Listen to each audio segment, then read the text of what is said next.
네, 이번 시간은 사회 시간입니다. 우리가 배울 내용은 우리 권리랑 의무에 대해서 배웠었죠. 그래서 바람직한 권리와 의무의 관계를 알아볼 거고 147쪽에서 155쪽 다뤄보도록 하겠습니다.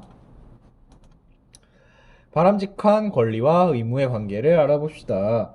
민지는 권리와 의무가 일상생활에서 어떤 모습으로 나타나는지 조사하던 중에 다음과 같은 뉴스를 봤다. 땡땡시는 멸종위기종이 발견된 지역을 생태보호지역으로 지정할 계획을 세우고 그 인근의 땅을 개발하지 못하도록 제안했습니다. 이 과정에서 땅 주인과 땡땡시 사이에 의견이 서로 충돌하고 있습니다. 땅 주인, 이곳은 제 땅입니다. 개인의 땅을 개발하지 못하게 하는 것은 자유권을 침해한다고 생각합니다. 땡땡시 관계자, 환경을 지켜야 할 책임과 의무는 우리 모두에게 있습니다. 멸종위기에 처한 동물을 보호하려면 이 지역을 생태보호지역으로 지정해야 합니다. 어떤 문제가 발생했나요? 개인의 재산권이랑 그다음에 이제 국가 입장에서 지켜야 하는 환경 보전이 충돌하고 있죠. 이런 문제가 발생한 까닭은 무엇인가요? 어느 한쪽의 권리만 중요하다고 할 수 없는 것이 그 문제 발생 원인이라고 할 수 있겠네요. 이처럼 헌법에 나타난 권리와 의무는 서로 긴밀하게 연결되어 있다. 다양한 사람들이 함께 살아가는 사회에서 권리와 의무는 서로의 입장에 따라 종종 충돌할 때가 있다. 이 상황을 여러분이라고 생각해 봅시다. 여러분이 이제 평생 일해서 돈을 다 모아가지고 땅을 샀어요. 그리고 이제 은퇴를 해. 한 65살 넘었다고 칩시다. 근데 여러분이 평생 모아서 산 땅에 생태보호구역 지정이 돼버리는 거야. 그럼 여러분이 몇십 년 동안 모아온 돈이 다 날아가는 셈인데 당연히 땅 주인 입장이 이해가 가죠. 그리고 이제 관계자 쪽은 저런 말을 할 수 있어요. 할 수 있는데 보상을 해야 된다고 생각해. 만약에 땅을 못 쓰게 할 거면은 적정한 값을 그러니까 제대로 된 값을 치르고 하면 되잖아요. 솔직히 시에 돈이 모자란 것도 아니고. 선생님 생각은 그렇다고 생각합니다. 그래서 이제 148쪽입니다. 모두가 자신의 권리만을 주장한다면 어떤 일이 생길까? 또 모두가 자신의 의무를 다하지 않으려고 한다면 어떻게 될까? 우리가 행복하게 살아가려면 헌법에 나타난 권리를 보장하고 의무를 실천하는 것이 모두 필요하다. 친구들과 함께 문제 해결 방안을 토의해보자. 나는 땅 주인이 땅을 개발하도록 권리를 먼저 보장해줘야 한다고 생각해. 헌법은 행복하게 살 수 있는 권리와 자유권을 보장하고 있어. 개인의 땅이니까 자신이 개발할 수 있는 권리가 있다고 생각해. 물론 개인의 권리도 중요하지만 우리에게는 환경을 보존할 의무도 있어. 이것을 생태보호지역으로 지정한다면 사라질 위기에 처한 동물을 살릴 수 있을 거야. 근데 선생님은 사람이 동물보다 우선이라고 생각합니다.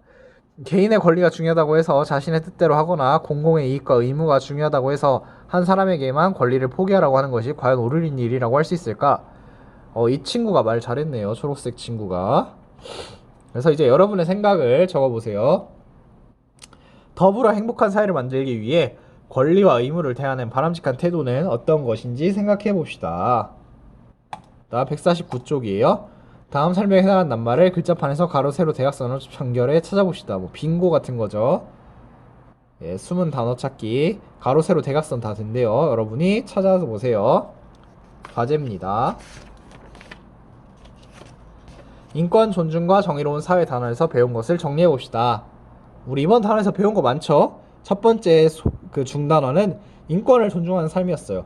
사람이기 때문에 당연히 가진 권리 인권이라 하고, 허균, 홍길동전이죠. 방정환, 어린이날, 테레사 수녀는 그 아프리카 아이들, 마틴 루터킹은 미국에서 흑인 인권 신장을 위해 노력한 사람들이다. 우리 사회는 인권 보호 활동, 인권 교육 활동, 사회 보장 제도 등으로 인권을 보장하려고 노력하고 있다. 다른 사람의 인권을 존중하고 자신의 인권을 지키려고 스스로 노력해야 한다. 법의 의미와 역할도 배웠죠. 법은 그 도덕이랑 다르게 강제성이 있어서 국가에서 만든 규칙을 모든 국민이 지켜야 하고, 강제성이 있으면 사회가 변화하면 법을 바꾸거나 새롭게 만든다. 이 얘기도 했었던 것 같죠? 우리나라가 1940 몇 년? 50년쯤에 법을 만든 게 많을 텐데 그게 2020년에 맞냐? 하면 당연히 아니죠. 왜냐면 그때 딱 태어난 사람이 있다고 쳐요. 1살짜리 애기가 50년에 태어났어.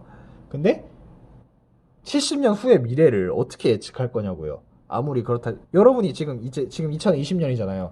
2090년의 일을 예측할 수가 없죠. 그래서 당연히 법도 바꾸거나 새로 만들어야 되고, 법은 개인의 생명과 재산을 보호해주고 사람들이 안전하게 살 수 있도록 사회 질서를 유지해준다. 권리를 보호하고 안정된 사회를 만들기 위해 누구나 법을 준수하는 태도가 필요하다. 이제 헌법과 인권 보장에 대해서 배웠죠. 헌법은 법 중에 가장 기본이 되는 법으로 우리나라 최고의 법이다. 국가가 함부로 침해할 수 없으며 바탕으로 여러 법을 만든다. 기본권을 보장하고 있고 의무를 정해놓았다. 기본권과 의무는 일상생활에 적용되며 권리와 의무의 조화를 추구하는 자세가 필요하다.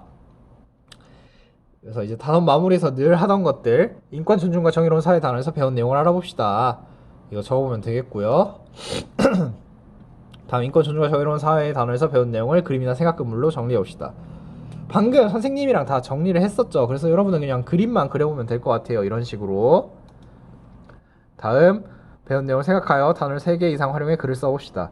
글을 여기 있는 단어 3개 이상 사용해서 써보면 될 것 같아요. 뭐 5개를 다 써도 되고 3개 써도 되고 4개 써도 되겠죠. 배운 내용을 땅 따먹기 놀이로 정리해봅시다. 그냥 이거 여러분이 다 한 번씩 그냥 해보세요. 이 권리, 인권, 노력한 인물 2명, 뭐 마틴 루터킹, 허균, 그 다음에 옛날에 제도 2개, 그 임금님한테 하는 제도 2개 있었죠. 다음 보호하기 위한 제도, 최고의 법, 헌법, 사회질서를 유지하는 역할을 하죠. 이런 식으로 해서 여러분이 다 해보세요. 배운 내용을 스스로 평가해봅시다. 이거는 뭐 도덕 때도 많이 해봤고 실과 때도 많이 해봤죠. 여러분이 자신의 도달 정도를 스스로 체크해보는 거예요. 마틴 루터킹 다시 나오네요.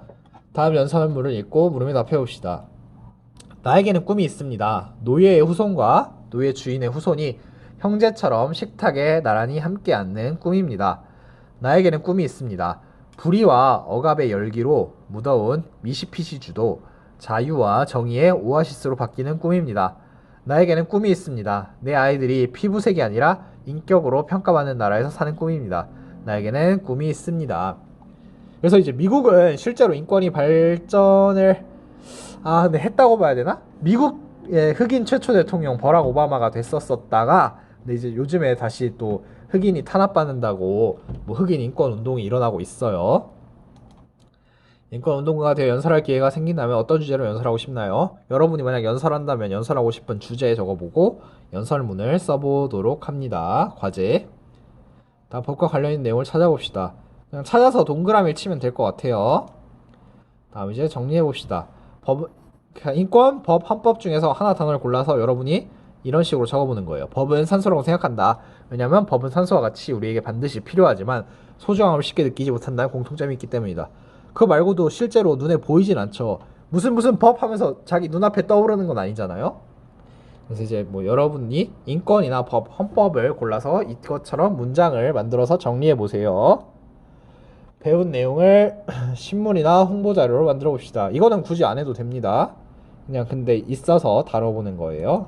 뭐 이렇게까지 해볼 수 있어요. 그래서 과제는 여기까지 해서 제출하면 될 것 같아요. 155쪽까지 해서 제출하면 될 것 같고 2단원도 끝이 났네요. 이상으로 사회 수업 마치도록 하겠습니다. 빠이빠이.